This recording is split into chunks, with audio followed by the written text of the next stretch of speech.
Hello everyone, welcome to Corporate Governance course with me, Maria Grace Herlina from Management Department, BINUS Business School. In this video, we are going to discuss, I'm not going to teach you, but discussing more about the various theories of corporate governance. There are some theories on the corporate governance. First is agency theory. Second, stakeholders theory. And then the third, stewardship theory. And the fourth is transaction cost economics. Yeah. There are four major theories in corporate governance. You can see from the diagram or the pictures about the agency theory. There are four parts in this agency theory: the principal and the agents, and also about the contract, and also about the advantages. That's the four keywords in agency theory. Principal is a person who have the money, a person who got the money to fund the corporate. It is called shareholders. Shareholders is the other name for principal, the funding party. The principal contract the agent.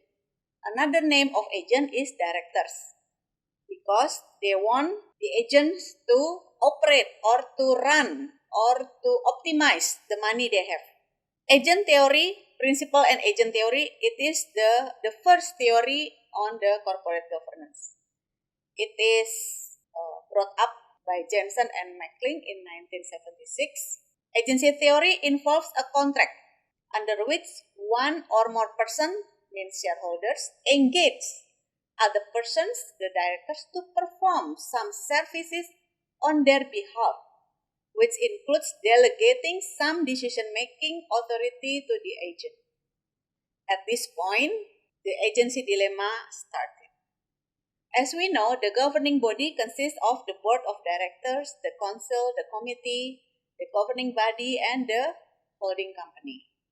Whenever responsibility for activities and assets is delegated by those in the principal's position to those in the agent position, the agency dilemma occurs. What does it mean?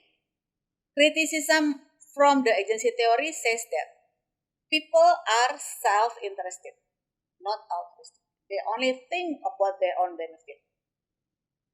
They cannot be expected to look after the interests of others. In other words, directors cannot be trusted. That is the dilemma started.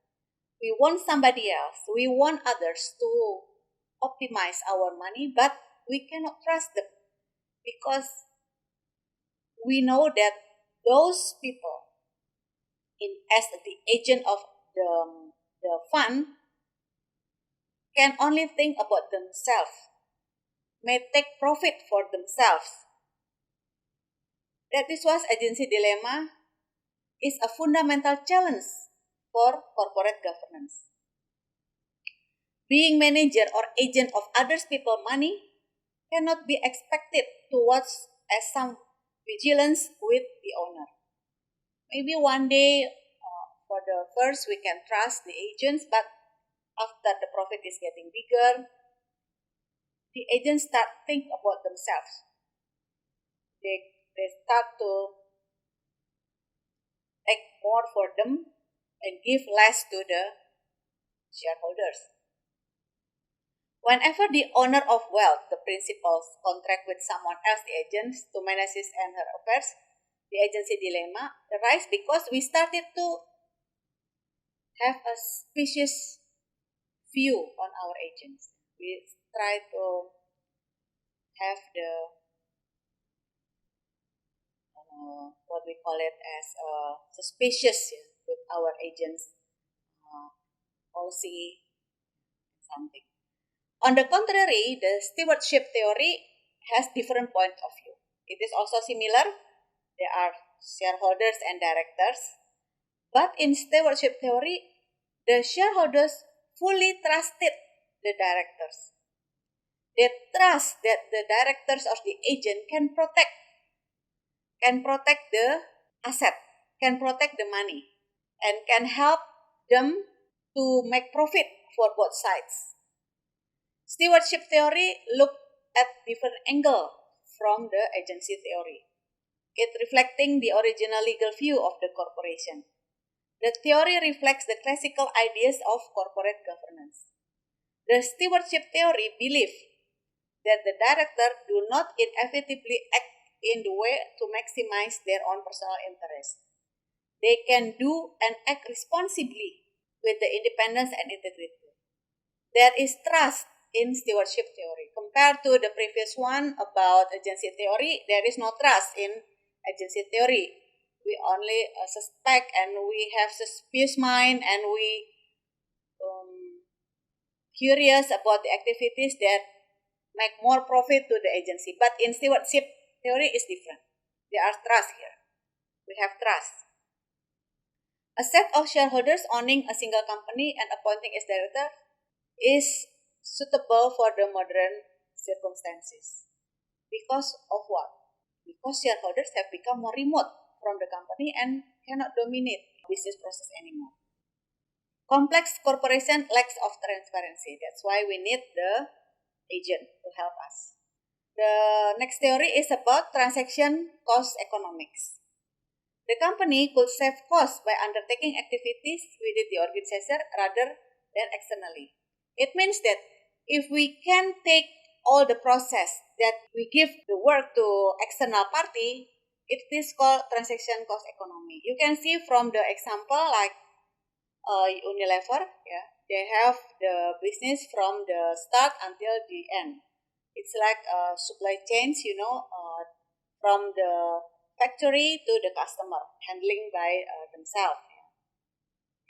Transaction cost economics actually started in 1937.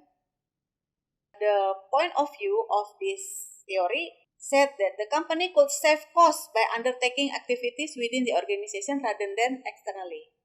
Instead of we spend the money to external party, it's better to have the business process inside the company. We make our own bottle, we plan our own resources, so it will not give any cost for the external party. This theory focuses on the cost of enforcement or check and balance mechanism, such as an audit controls, information disclosure, independent outside directors, and the separations of chairman and CEO, risk analysis, and etc. Transaction cost theory is a part of corporate governance and agency theory. It is based on the principle that costs will arise when you get someone else to do something for you. Example, directors to run the business you own. Transaction costs will occur when dealing with another external party, like I told you previously. Search and information costs, it is expense. To find the supplier, it is also an expense. Bargaining and decision costs, to purchase the component. Policing and enforcement costs, to monitor the quality, all the costs, if we take another party as a part of our business. There are some types of transaction cost. First, search and information to find the supplier. And then bargaining and decision, the purchase component. Well, perhaps we get the more expensive goods from the supplier instead of other suppliers. Policing and enforcement.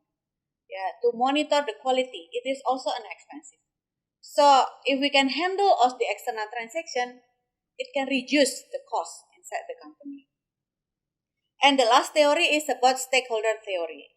I think we have mentioned it many times about stakeholders that influence the company and being influenced by the company, because stakeholder thinking is about the value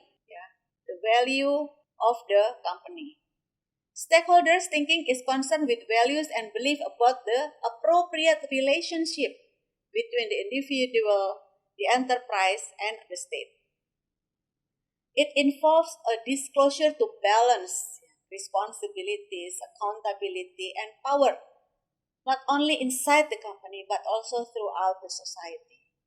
So you can see here, first we have agency theory that as the fundamental or the basic theory of corporate governance, where when the shareholders cannot handle all the fund and need someone to help, but there is no trust in agency theory and the stewardship theory.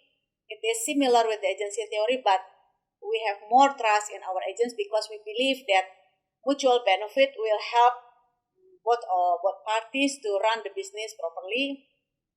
And the third one is about cost transaction theory. It's about how to handle the unnecessary expensive.